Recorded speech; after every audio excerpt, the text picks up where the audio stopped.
we've been through a period, roughly 30 years, where a good part of the majority of the population has been left out of economic growth and development.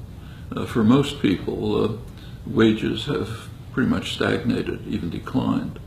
That's a big change from earlier years. Mm-hmm. And it has not led here, I mean, there's a scattering of examples of serious resistance to it, but a scattering. There's no widespread resistance. The phenomena that we're seeing here is generalized rage. So, for example, take the current primaries, which are interesting, not because of their substantive content, but because of what's happening. Take Donald Trump.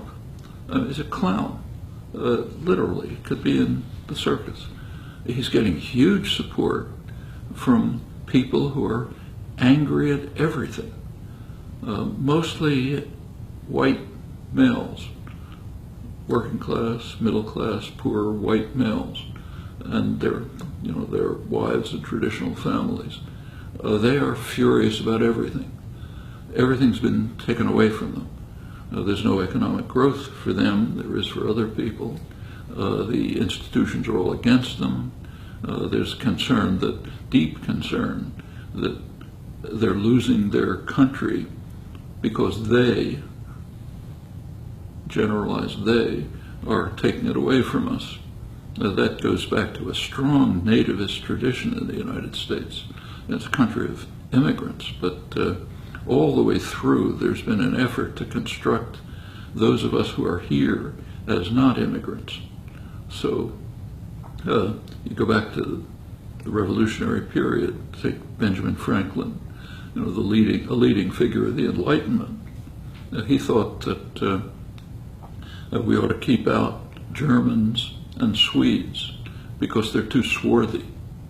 They're not pure Anglo-Saxons like us. That continues into the 20th century. There's a myth of Anglo-Saxonism. We're pure Anglo-Saxons. I mean, if you look around, and it's a joke, but these things are all imaginary constructions. And now there's the picture of us as being overwhelmed by Muslims and Mexicans, Chinese. Somehow they're taking our country away. And it's based on something objective.